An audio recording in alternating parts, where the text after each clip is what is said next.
greatly appreciate. And then if you have any questions or you want to present next, I would really appreciate it if you could use the hand up icon or put your questions/comments in the chat just for organization. It would be best. And then also just please be mindful that other people would love to present as well. So try to keep it short, concise, but we would love to hear from you. So today's agenda, welcome back. That's kind of what we're doing right now. We're going to start with community updates and announcements. And then Erica Holm has an update about the Urban Wilds program. We're going to allot about 15 minutes for her. So just please be mindful of timing. And then we have some feedback from the November survey. And then you guys can fill out Buff survey at the end. So does anybody want to start with any community updates?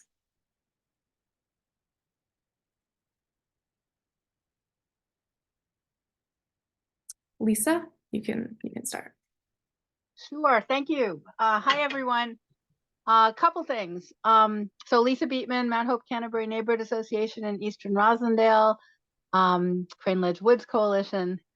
So I will start by saying there's a little bit of a heads up.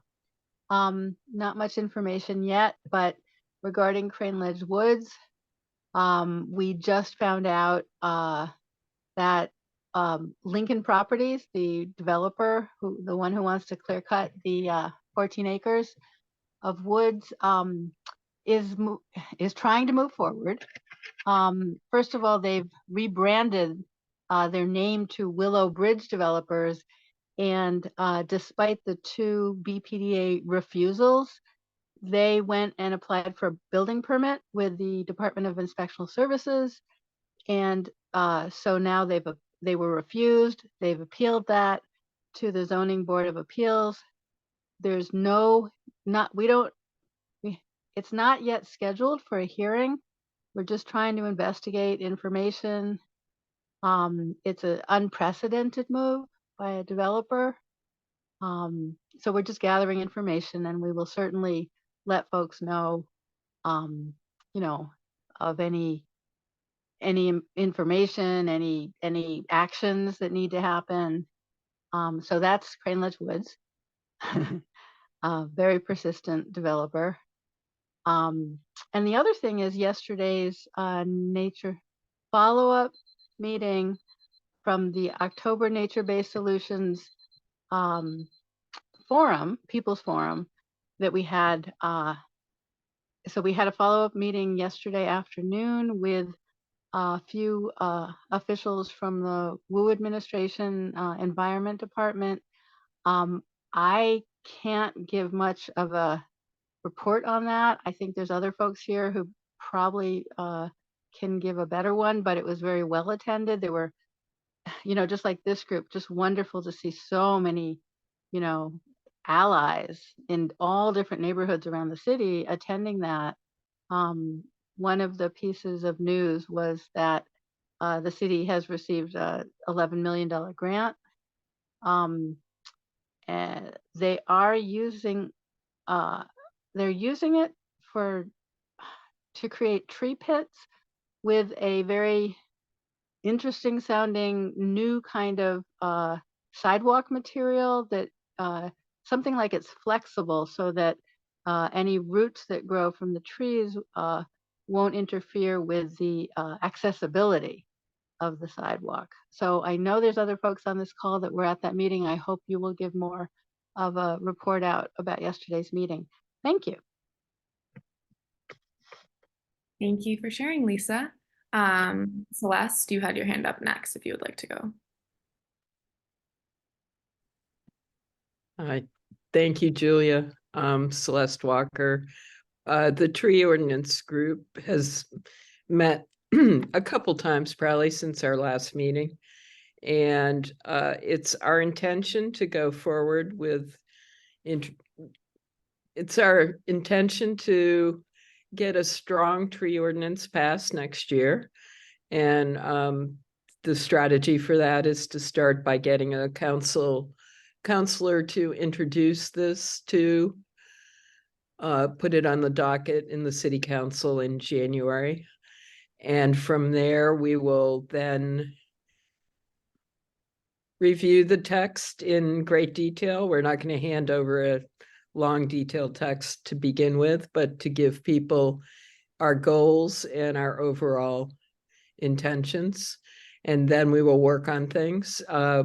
It's important to get it in early because in, a month or two, you start in on the budget stuff and they're involved with that until, June, July, then it's summer.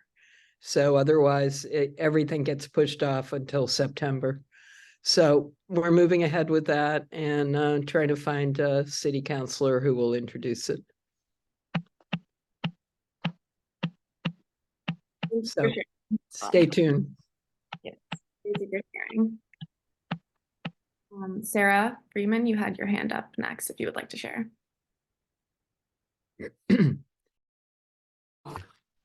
Hi, everyone.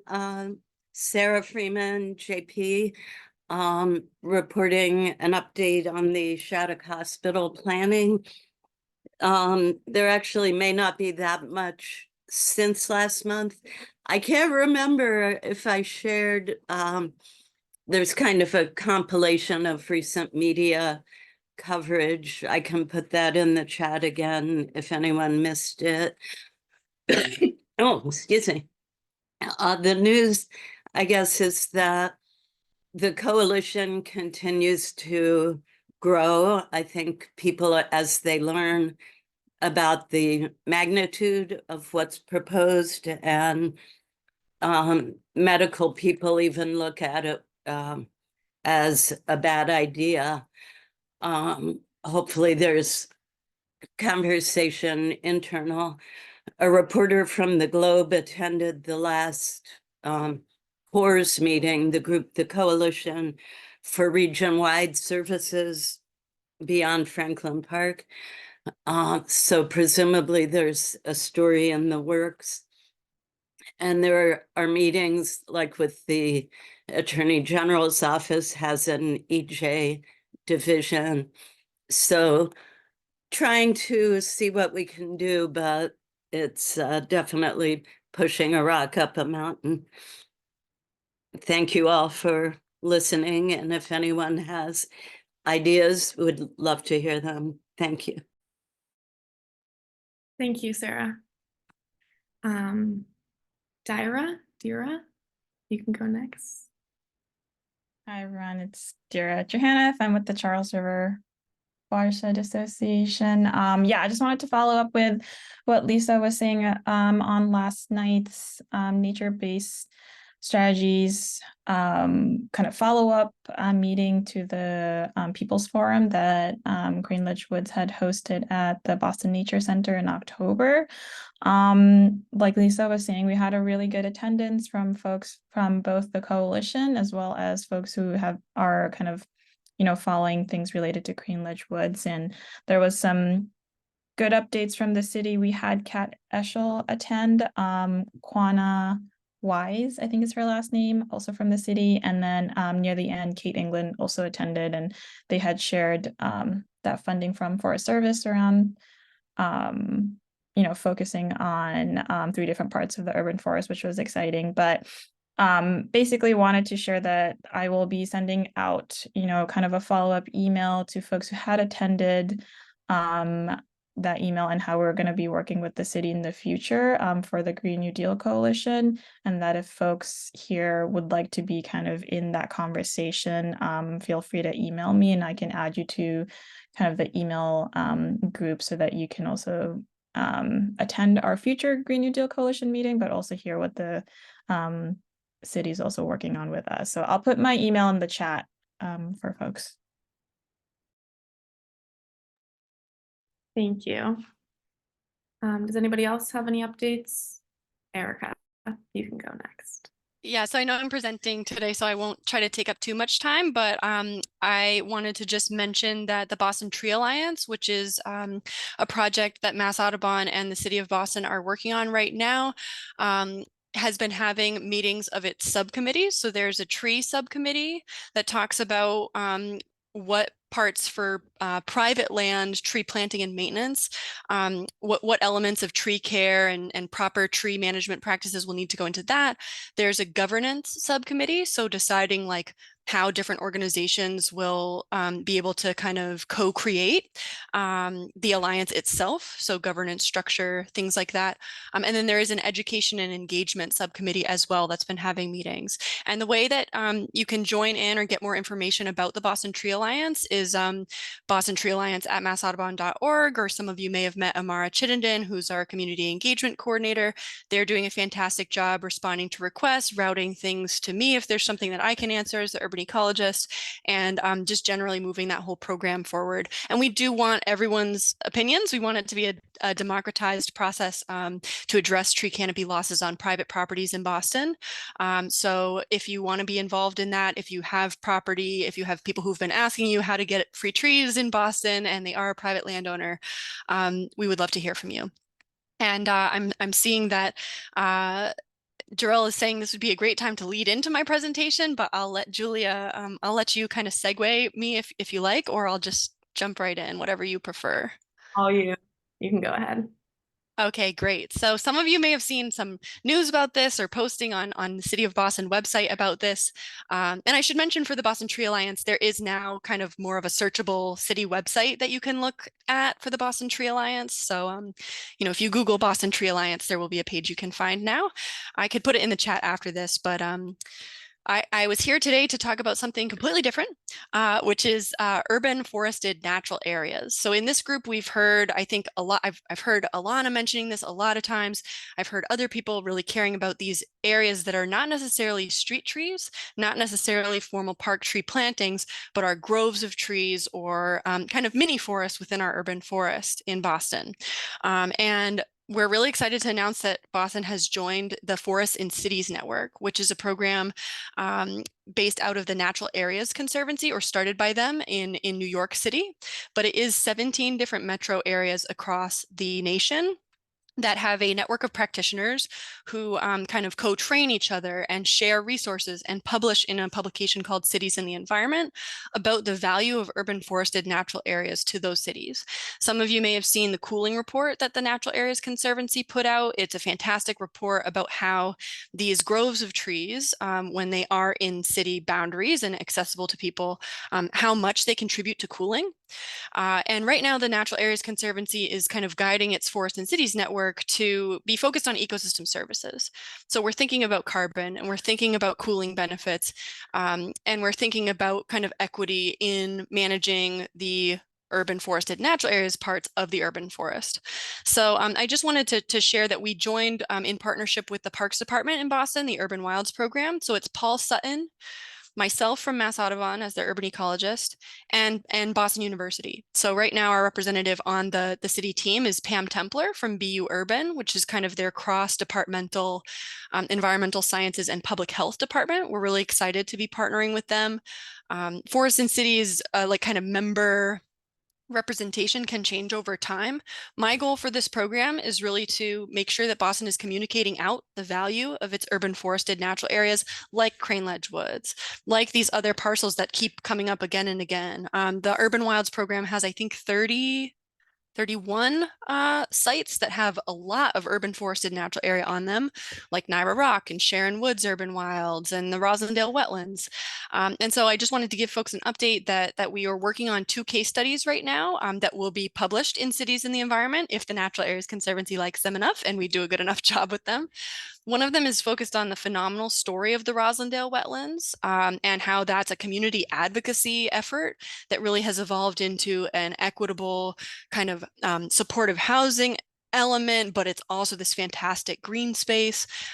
Suzanne, I see you on the line. I know you were there for our City Nature Challenge event in the spring, where we got youth and we got, tons of community members, members of the Rosendale Wetlands Task Force, which is really the key community group that's been just doing a fantastic, like every Saturday, they're out there stewarding the site in partnership with the City of Boston. So that will be one of the case studies. And the other case study is involving equitable kind of career pathway opportunities. So the BU Urban program is a graduate school program, but we've actually kind of integrated them and actually I see you, Sal, on the line, Sal Genovese's Cross Challenge class at Boston University for urban forestry students. We're really hoping to involve young people in monitoring urban forested natural areas and contributing to reports like this and kind of getting exposure to these publishing opportunities in the future. So we're working on 2 case studies right now for this year to kind of make a big splash as Boston joins this network of cities, but we're also hoping to learn from other cities. So other cities that have really strong tree protection ordinances, other cities that are protecting their urban forested natural areas in different ways than we are here.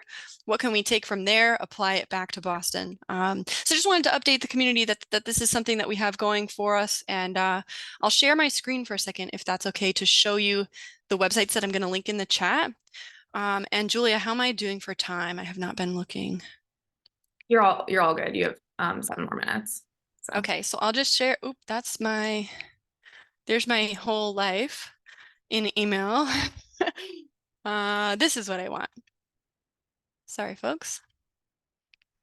So here are the 17 regions that are participants in the Forests and Cities Network. So Atlanta, Austin, Texas, which has a 40-year-old tree protection ordinance. It's very strong, just to mention that. Baltimore, Maryland, Billings, Montana. So you can see that we're one of the cities in the Northeast. So that's a really important thing, I think, is that we're focused on the importance of these existing tree canopy blocks within the city. And I think we have a lot to offer to this group in terms of expertise and kind of how Boston has been doing these things. But we also have a lot to learn from some of these cities on how to advance what we're doing to protect urban forested natural areas. So this website link I'll put in the chat. It has links to this great publication from 2019 about the care of forested natural areas in cities. There's some other publications. And then the next website I'm going to show is actually the Forests and Cities Resource Library. I really highly recommend this for a deep dive into any of these categories when it comes to forest groves in cities. A lot of cities have been publishing about these different routes. And I think the team, and I'm going to speak for the team here, but the team of myself, Urban Wilds, and BU, I think we'd like to hear from Buff as well, or anyone really. Like, what would you like to see us tell Boston's story as? Like, are any of these categories something that you want us to share through this network? So just think about that. And if anything really comes to mind, maybe we can work it into a future case study and publish about that work and, get some notoriety out there for some of our nice urban forested canopy blocks that are providing so much ecosystem service value to us as residents in the city. There is this nice website that the city of Boston published about this. So you can see kind of a little bit more about the Urban Wilds perspective on this partnership and kind of learn more about Urban Wilds if you're not as familiar with what they've been doing. Paul and Nick Long are great to work with. And there's me and Nick in front of the microforest at the Boston Nature Center, which is actually a place where some of Sal's BU students took soil samples and proposed a carbon monitoring protocol for this area this year. So we're really excited about the partnership. And then the Natural Areas Conservancy also has a blog post about Boston joining. The only 2 cities that joined this year were Boston and Portland, Oregon. So you can see that the partnerships are usually involving a city representative. And then, sometimes they have nonprofits, sometimes they have universities. And one other thing that I really wanted to say kind of along those lines is that although it is Mass Audubon, City of Boston Urban Wilds, and BU that are kind of the representative partners on the Forests and Cities team right now, I would love to see other folks involved in this. So I know a lot about the Emerald Necklace Conservancy's woodland management plan. I know that there's deep community knowledge about the existing resources on some of these urban forested natural areas. And I'd like to hear from people about their quantifications of the value of these places, or just in general, like, get to that in our urban forest plan. I hear a lot of us talking a lot of times about street tree pits and street trees and park trees. And I think we should talk about our urban wilds and our urban forested natural areas, our grove plantings, our microforests. I know there's multiple of those, and get the word out about how great of a job we're all doing in stewarding these really important areas. So that is what I wanted to share. I can definitely take questions if there are any. I'm going to look at the chat and I'll throw a bunch of links in there if that feels right for people.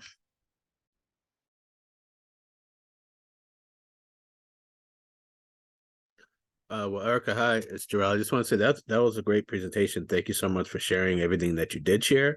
I do hope that folks do have questions. If not right now, you can reach out to Erica individually, or or put it in the chat if you don't want to speak on camera. But thank you, Erica. You're always so thorough, and I really appreciate everything that you bring to our Buff meetings and to this group. I'm in my basement. I had a little emergency issue with my water heater, and I'm a little uncouth. I think that's the right word. And I'm grateful for Julia and the rest of the Speak for the Trees team for being here and leading today's meeting. But again, thank you, Erica. I saw Amara sign in. I didn't know if Amara wanted to say anything in regards to what you were discussing. Hi, Amara, just saying hi. And I think we could probably move on if we need to, Julia. Yeah, Maura, did you have anything to share before we move on from community updates? It's okay if not, just wanted.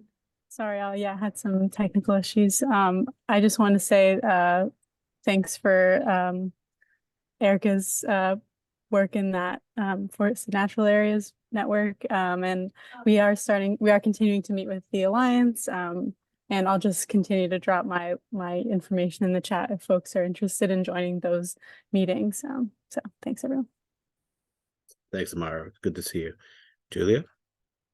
Does anybody else have any community updates? Last call for the meeting. Okay, I think we're ready to move on to Speak for the Trees updates. Jarrell, if you would like to discuss that. Mm-hmm. Okay, let me just. All right. All right. Sorry, my internet's a little slow. All right, everybody. So for our updates, well, the update that I want to share with you all was last month. I presented a survey to those who attended the meeting to see if anybody would be interested in helping share the responsibility of hosting Boston Urban Forest Friends meetings. I just put the survey in the chat. Many of you weren't here last month, so if you'd like to take some time to look at this quick survey, we're definitely compiling the information and that the responses that we got from people, and I just wanted to report back to you the group today of the information that we got last month. So a couple of the questions on there were, what topics would you like to discuss at future Boston Urban Forest Friends meetings? Many of you responded, and I'll just let you look through these really quickly. If you wrote them, that's fine.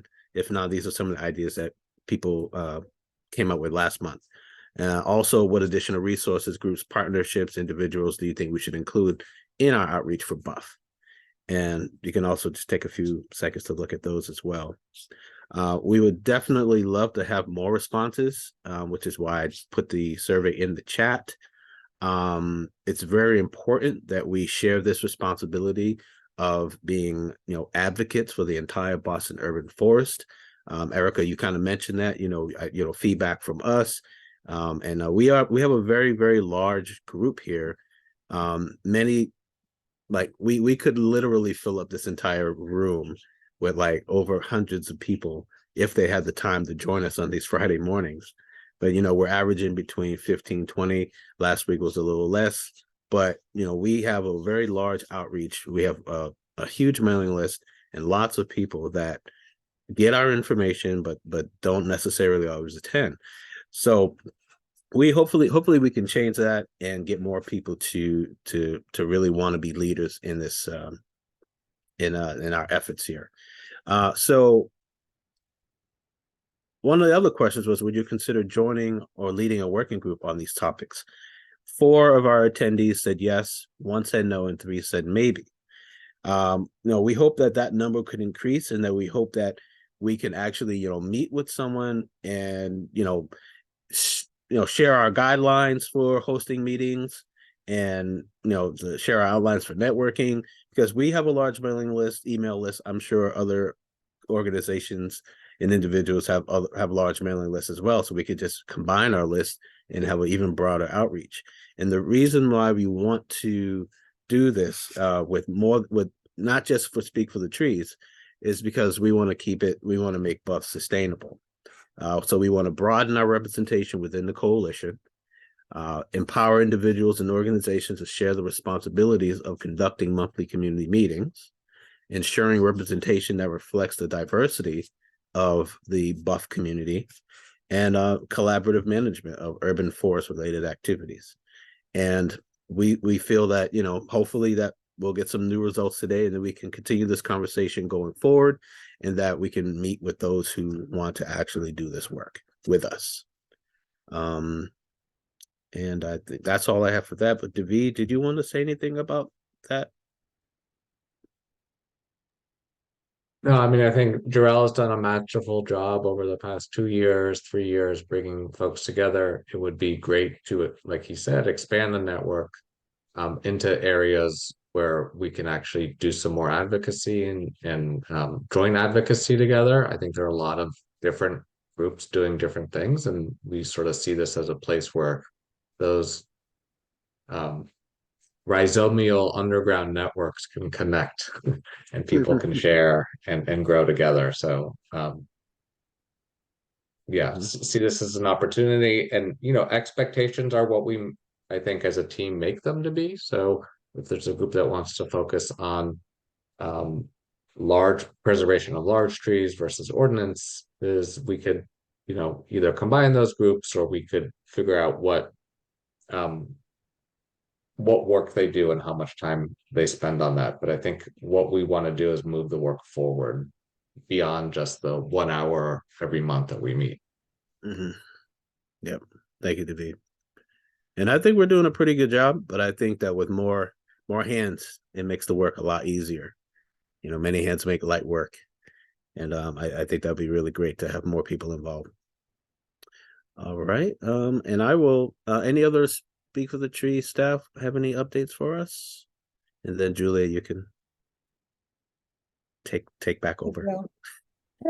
This is Claire. Hi, everybody. I think I know most. I'm the community tree specialist at Speak for the Trees, and I do our tree planting programs. And I just wanted to introduce Sam Scarfone, who is on the call. He is an intern, a graduate student at Northeastern University, and he has been working with me doing our first iteration of our tree planting on private property program called the Neighborwoods program. So welcome, Sam. So we have had a great time working together and actually planting trees in yards in Dorchester, Roxbury, mostly Dorchester and Roxbury, I think, this round. But it's been a pleasure working with you, Sam. And if you want to say hi, go right ahead. Hi. So Claire covered most of it. I'm a grad student at Northeastern in environmental science and policy, and it's been a privilege to work with you, who I've met before and worked with, and lovely to meet the rest of you. Sam also had some experience in San Francisco working with the Friends of the Urban Forest there and planting trees with them. So it was a great asset to our team. Thank you, Sam. Okay. Hi, Sam. Just wanted to say hi. I think we can go forward. Jarrell, I don't know if you want to share your screen. Yeah, thank you. So this is just the form that I believe Jarrell previously sent. Nope, this is the Buff survey. It kind of does match a little bit with the other one, but this is just someone that we put out before. This is the general survey about how people feel about Buff and where we're going in the discussions we have. It's not that much of an ask like the other survey. Okay, great. Did somebody say something? No? Okay. Okay, yeah. So if you can everyone still feel free to fill out this survey if you have not. This survey is kind of like it's embedded in our Buff meeting, so we can get as much information as we can from you all. And those who are new to our meetings as well, because I do notice some people that haven't been here before, please take some time to check out this survey and fill it out at your will and pleasure. Yes, thank you. I believe we can keep going. Yes. Oh, wait a minute. Oh, sorry. No, you're good. Sorry. I'm all over the place. This is the survey. This is the feedback survey. Got too many surveys up here. This is the feedback survey. This is the survey that I just put in the chat. So you can click on that one as well. Any other open discussions or comments that anybody would like to discuss?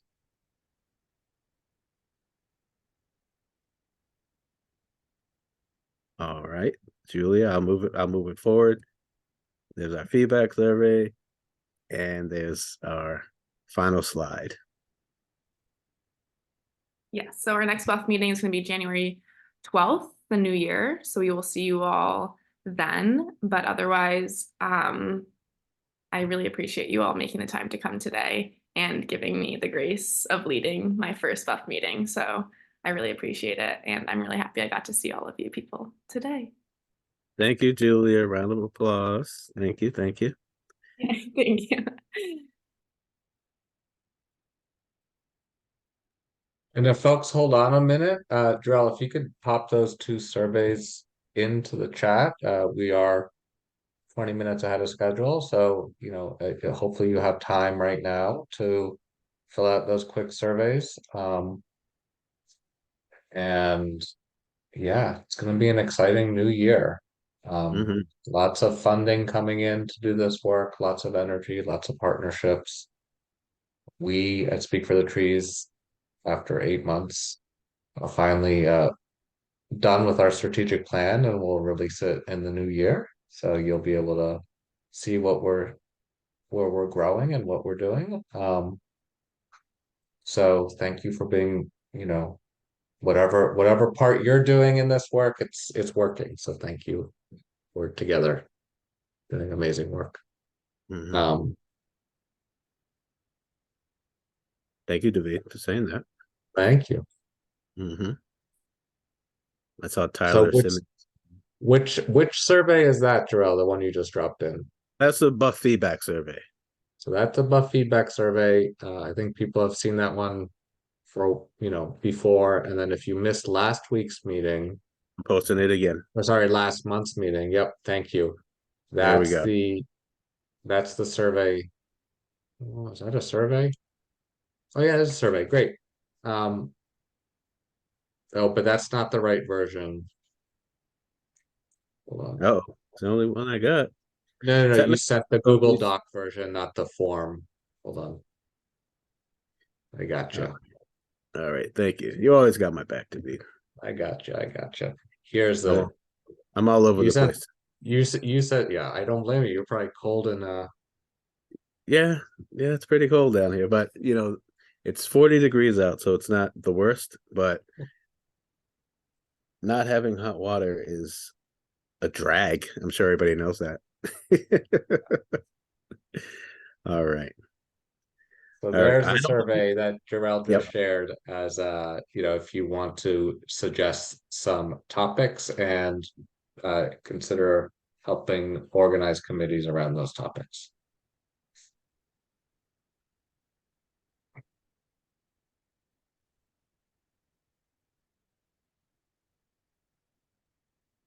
All right. Quiet group today. I hope everyone's looking forward to the weekend. And on behalf of Speak for the Trees and Julia, I just say, have a great weekend, everybody. All right. Bye-bye. See you next year. Yeah, see you next year. See you, Sarah.